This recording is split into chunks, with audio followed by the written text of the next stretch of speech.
కల్లూరు మండలం దూపాడు గ్రామ పొలిమేరలో ఉన్న హంద్రి నదిలోకి అశోక కేవి సుబ్బారెడ్డి ఇంజనీరింగ్ కళాశాల నుంచి వచ్చే మురికి నీటితో దూపాడు ప్రజలు అనారోగ్యానికి గురవుతున్నారని సిపిఎం పార్టీ ఇంజనీరింగ్ కళాశాల ఎదుట హైవే రోడ్డు పక్కన టెంట్ వేసుకుని ధర్నా చేస్తున్నారు.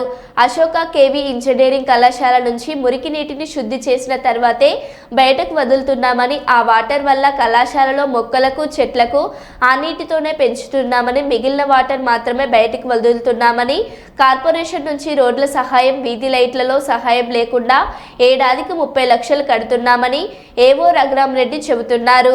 ఇక మీదట పరిష్కార మార్గం ఏదైనా ఉంటే చేయడానికి కళాశాలల యాజమాన్యం సిద్ధంగా ఉందని ఏవో రఘురామ్ రెడ్డి వివరించారు.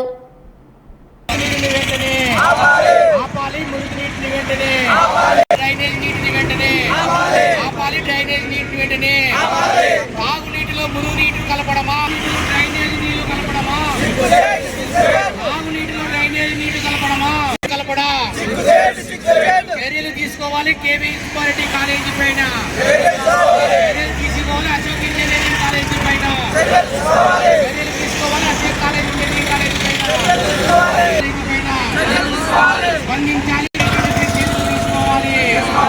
కేవీ సుబ్బారెడ్డి కాలేజీ పై చర్యలు వెంటనే, అశోక్ ఇంజనీరింగ్ కాలేజీ పై చర్యలు వెంటనే చర్యలు తీసుకోవాలి. దూపాడు గ్రామ ప్రజల ఐక్యత, దూపాడు గ్రామ ప్రజల ఐక్యత కాపాడాలి.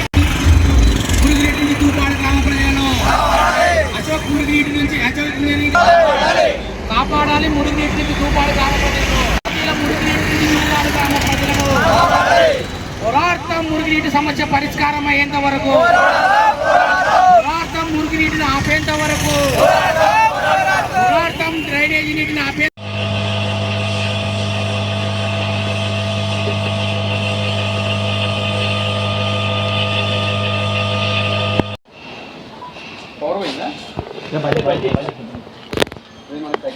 మనం లోకల్గా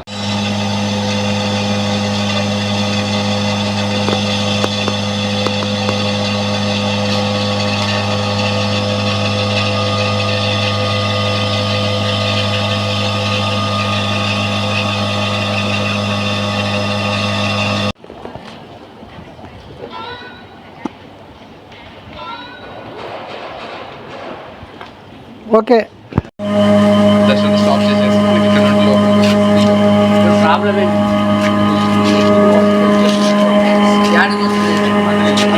ఫిట్ చేసి వెళ్ళారు. మాకు మోటార్స్ కూడా ఎక్స్ట్రా వాటర్ని మాత్రమే అక్కడికి హంద్రికి వాడేస్తున్నాము.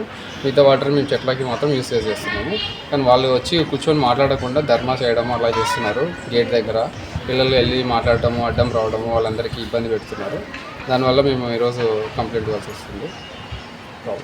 కంప్లైంట్ ఇచ్చారండి? లేకపోయారు. ఏ పేరు మీ పేరు? రఘురామ్ రెడ్డి. అంతే. నా పేరు రఘురామ్ రెడ్డి. అశోక్ ఇంజనీరింగ్ కాలేజ్లో వచ్చేస్తాం. ఏవోగా ఎస్టీపీ వాటర్ని మేము సైక్లింగ్ చేసిన తర్వాత మాత్రమే అందరికీ వదిలేస్తామండి. అది మా చెట్లకి వాడంగా మిగిలిన వాటర్ని మాత్రమే మేము ఎస్టీపీ నుండి బయటికి వదిలేస్తున్నాం. అది అందరికీ అది ప్యూరిఫై అయిన తర్వాతనే వెళ్తుందండి బయటికి. కాకపోతే ఇక్కడ దూపాడు వాళ్ళు వచ్చేసి అది అట్లా లేవు ఇట్లా లేవని చెప్తున్నారు. కానీ ఈ చుట్టుపక్కల ఉండే పల్లెటూళ్ళు వాళ్ళందరూ వాటర్ దాంట్లోకే వదిలేస్తున్నారు డైరెక్ట్గా. కానీ మేము మాత్రం సైకిల్ చేసే వదులుతున్నాం వాటర్ని, సేవేజ్ చేసిన తర్వాత మాత్రం. మాకు ఈరోజు కల్లూరు మండలం దూపాడు గ్రామంలో మురుగునీటి నుండి ప్రజలను కాపాడాలని చెప్పేసి కోరుతూ సిపిఎం పార్టీ మరియు దూపాడు గ్రామ ప్రజల ఆధ్వర్యంలో సామూహిక దీక్షలు ప్రారంభించడం జరిగింది. కేవీ సుబ్బారెడ్డి ఇంజనీరింగ్ కాలేజీ, అశోక్ మహిళా ఇంజనీరింగ్ కాలేజీల టాయిలెట్లు, బాత్రూమ్లు చేయాలని చెప్పేసి మేము కోరుతున్నాం. ఒకవేళ మీరు కనుక సమస్యను ఇట్లే నాంచి ఇంకా కాలయాపన చేసినట్టయితే కనుక తహసీల్దార్ కార్యాలయం ముట్టడి అనంతరం మొత్తం కూడా రోడ్డునంతా కూడా దిగ్బంధనం చేస్తాం. రాజకీయాలతో సంబంధం లేకుండా గ్రామ ప్రజలందరినీ కూడా సంఘటితంగా అందరినీ కూడా ఈ ఉద్యమంలోకి పోరాటంలోకి తీసుకుని వస్తాం. రాజకీయాలతో సంబంధం లేకుండా కేవలం ఒకటి మంచినీళ్లు కావాలి అనే లక్ష్యంతో అందరినీ ఐక్యం చేస్తాం. కాబట్టి సానుకూలంగా అధికారులు స్పందించాలి, సమస్యని పరిష్కారం చేయాలని చెప్పేసి మేము కోరుతా ఉన్నాం.